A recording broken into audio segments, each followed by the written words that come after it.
Welcome to the Business Spotlight. Today we have Felipe Alviar-Baquero, and I'm really delighted to have you join us today. You are the director and owner of Index Consulting, and you're also a trustee for Children's Change in Colombia. I think you're going to bring a wealth of global expertise to the table today, so it's really great to have you on the show, Felipe. I'm going to dive right in if that's okay. That's okay. Thank you so much for inviting me.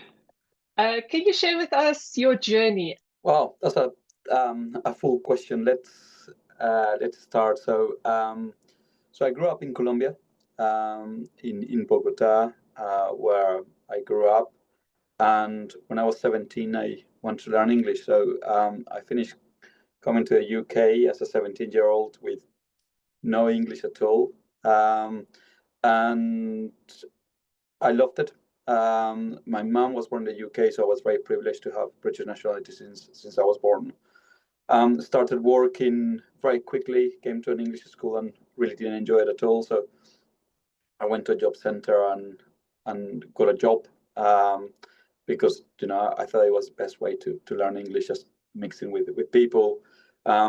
Finish. I always tell people that it's maybe the hardest day of my work career, I suppose. I always tell the story. I got a job in the job center. They told me they were going to pick me up very early in the morning at like 5 o'clock.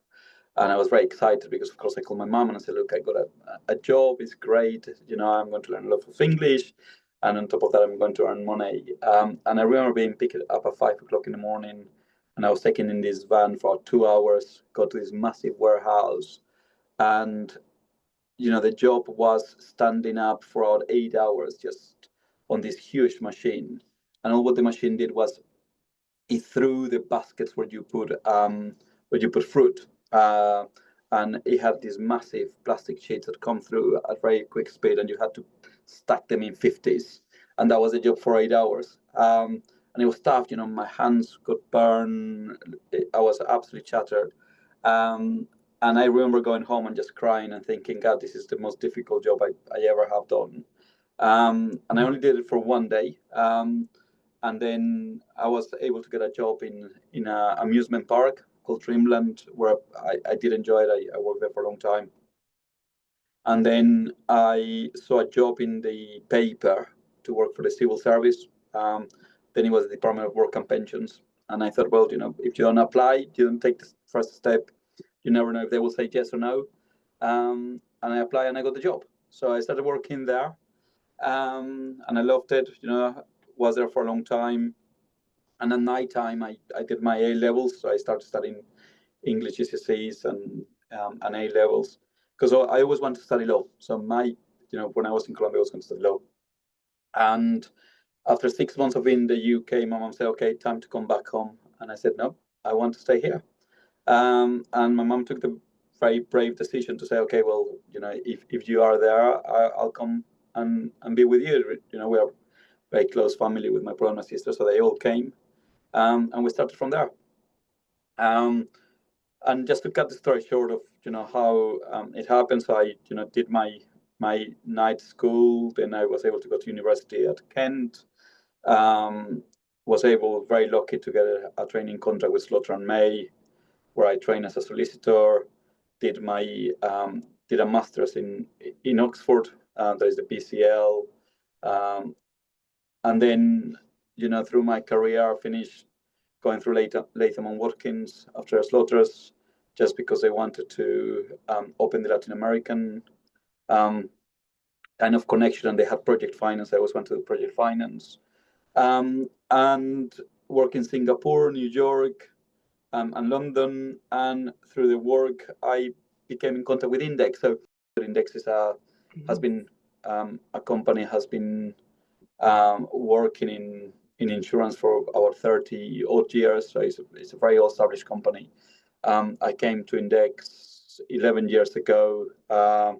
The founder member for Index did an amazing job, and when I came in, my role was coming into the project finance team and develop the project finance team with a great director called Barry Williams. which had started the project finance and had been growing project finance for a long time. And then from there, in the last 10 years, we really have become the leading independent lenders insurance advisor in the world. We work with most of the lenders in the world. We work in over 40 jurisdictions worldwide. We're very privileged to be in some of the most exciting and big projects in the world. So we have an amazing team of talented people that we have more or less put together in the last 11 years. And yeah, I'm very proud to say that the company keep growing and it's just for me is the best company that there is in the world for what we do. That's such an amazing journey that you had there, Felipe. So what would you say differentiates your approach from other insurance consultancies in the market? I think people that we have, the talent of the people that we have is just unique. It's a team that collaborates at all times. Is the same approach. We all swim together. There is no hierarchical structures. I think we work very well together, and it's the excellence of the job. I think that's where we're very different. We are, and in the index is the unique selling point of index is the independence of the company. So we are owned by 4 people, and we do not have any ownership outside of index, and it's the excellence of the job. Is the care and approach that we take to every role, and that's what makes it very different. Is that unique attention to detail that we take, and care, and unique, as I said, an excellent approach to a team that we have.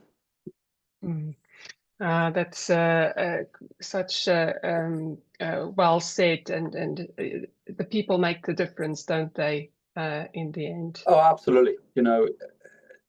Talent is and the people in an organization is your best asset, and we're very privileged to have, in my opinion, the best people in the world doing the job. People that care, people that work together. Is a very collegial approach.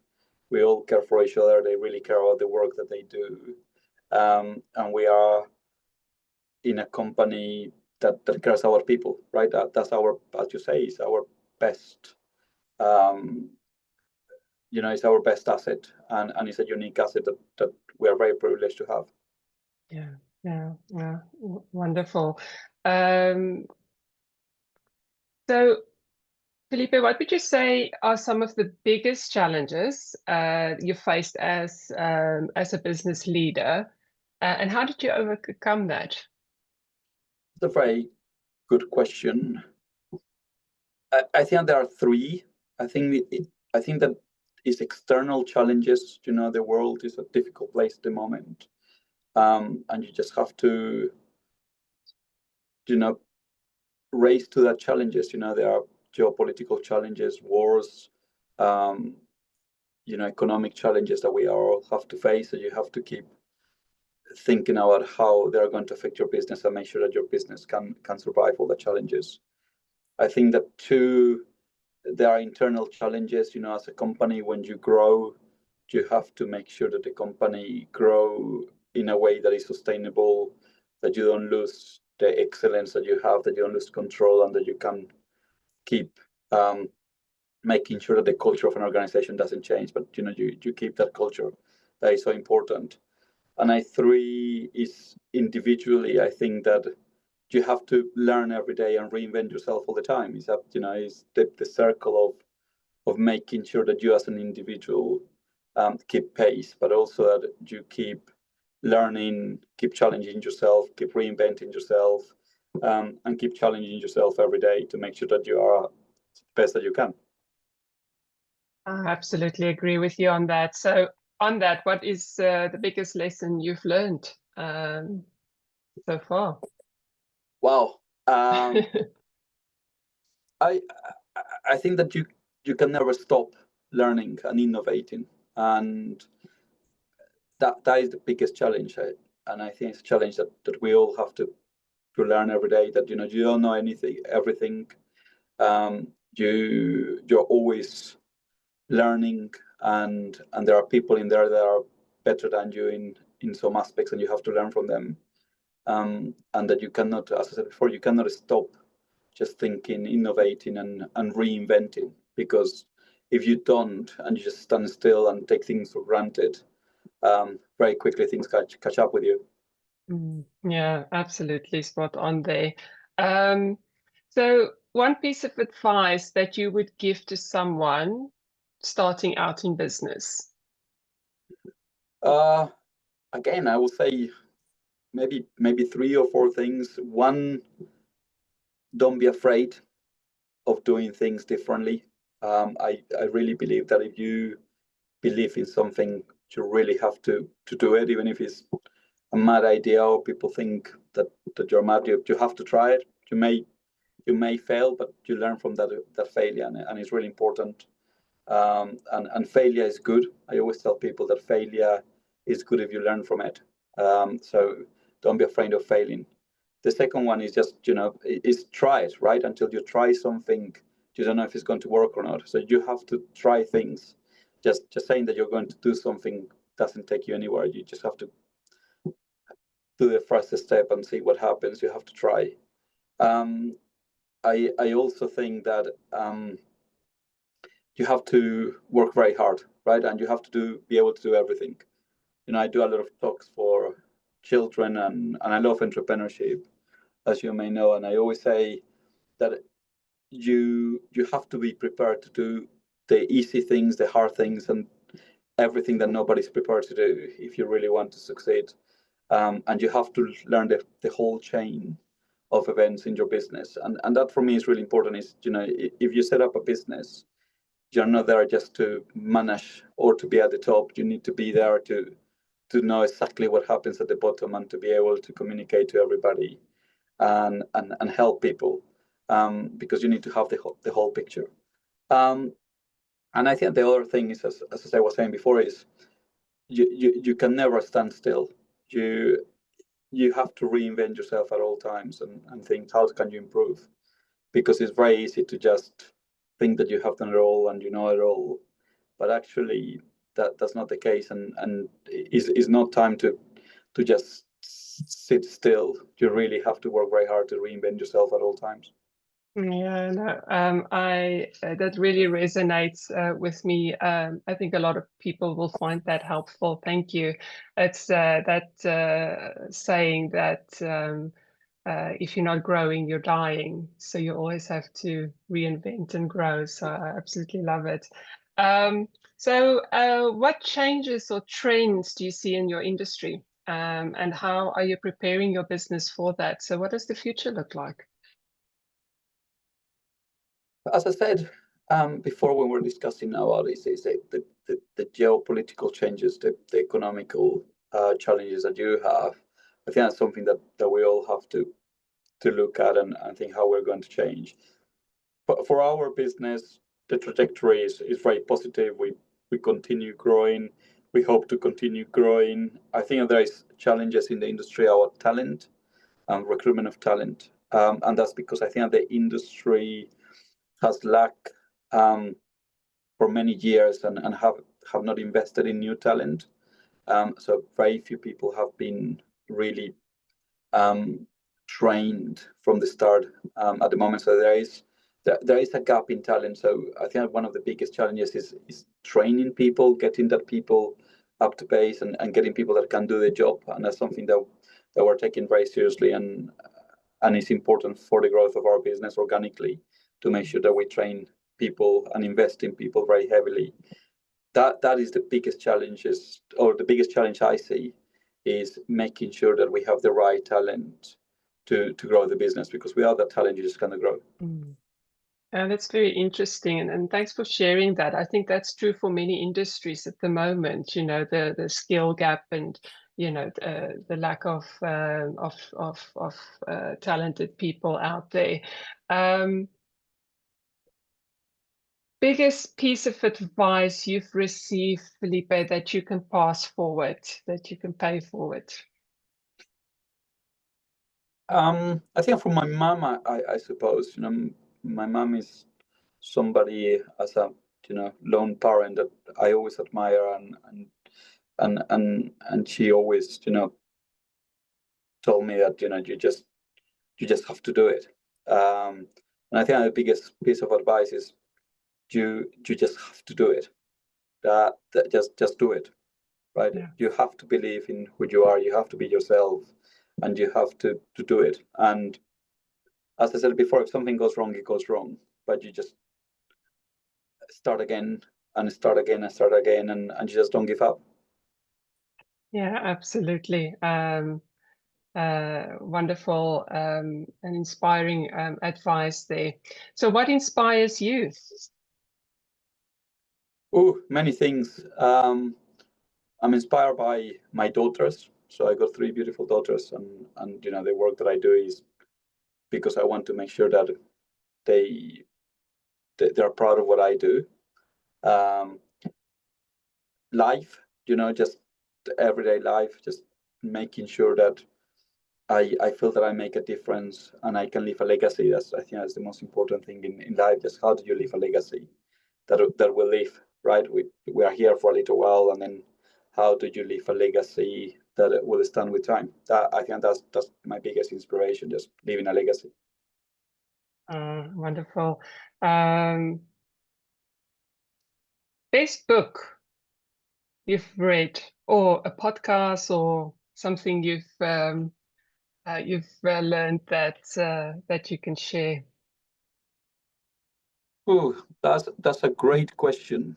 I read a lot of autobiographies, which I absolutely love. Um, I I love a film, an Indian film that is called The Three Idiots, that teach you a lot about life. I don't know if you have watched it, but it's a beautiful film. And I recommend it to everybody. It's an Indian film. Um, there are so many, stories of people that have succeeded against adversity. I like Japanese culture as well, about the purpose in life. So I wouldn't say that is one, because there are so many that I admire, but is yeah, it's a mixture of a lot of things that I read, many autobiographies, I suppose, of people that have had a lot of challenges in life and have been able to, through work, just get there, from Steve Jobs to Walt Disney to Mandela.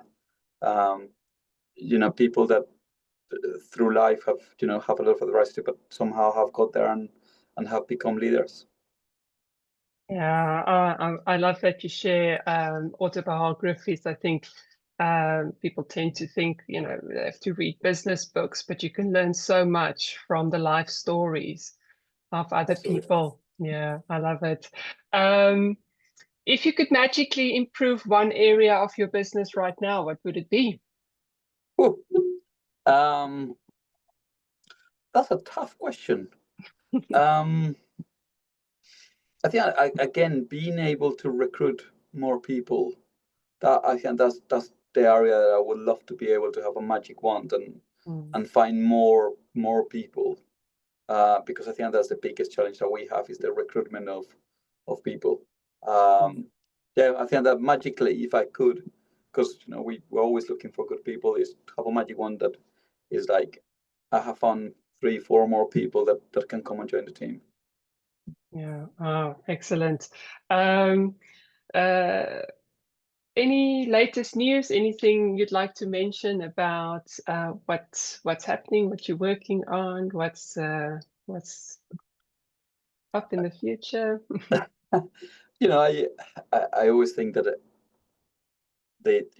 as I said, most important thing in life is leaving a legacy. So, as you say, my life is being a dad, which is, is amazing. It's the biggest gift that you can have with my three daughters.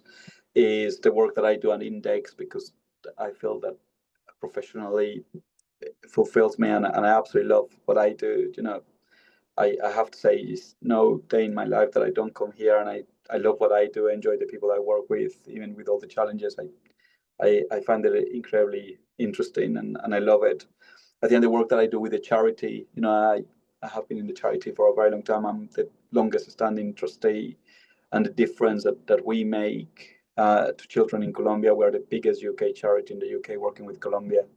We have been there over 30 years, and you just see the difference that it makes to families and children and lives. And that's very challenging. It's a very challenging environment to actually find funds that you can challenge to people that need it.